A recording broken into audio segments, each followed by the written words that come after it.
If you've ever built something with wooden blocks, you know that straight pieces are great for long lines.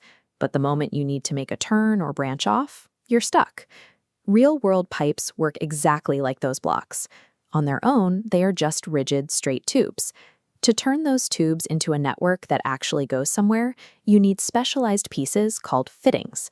You see these connectors every time you look under a kitchen sink. They are the reason water can go twisting and turning through a cramped cabinet without hitting the walls or the drawers. But when you scale that up to a massive factory, these same shapes become high-stakes infrastructure, holding back intense pressure and guiding thousands of gallons of liquid every minute.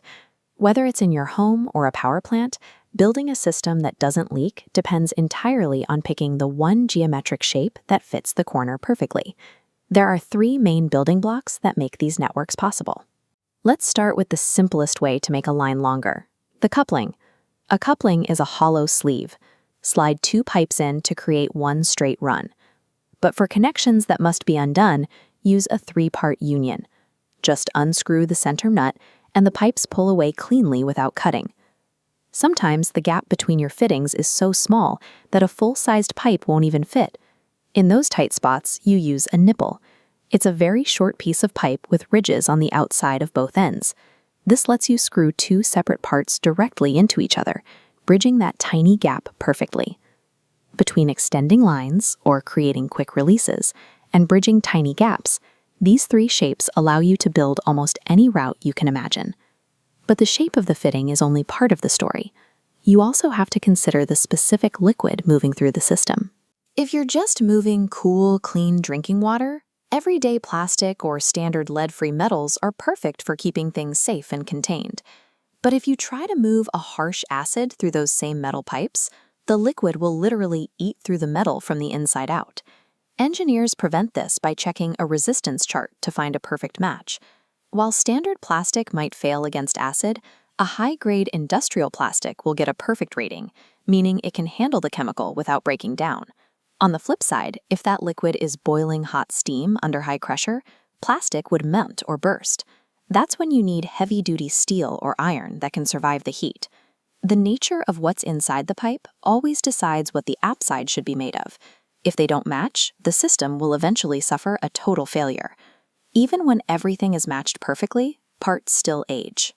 Catching a problem early means knowing how to spot the signs that a joint is starting to wear out.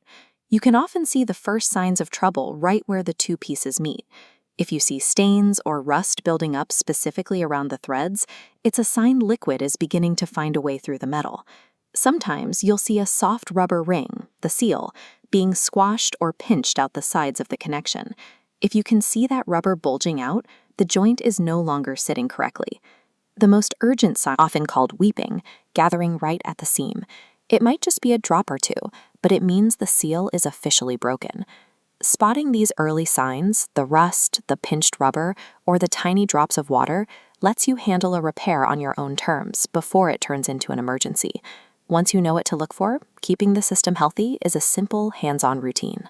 Machinery creates constant, tiny vibrations that you might not even feel, but they can slowly rattle a connection loose. To stop this, you need to go back at regular intervals and firmly tighten every single bolt again to keep the pressure even.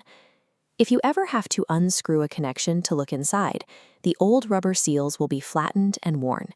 You should always swap them out for fresh, bouncy new seals before you put the fitting back together. Before you screw anything back into place, take a moment to brush the threads clean.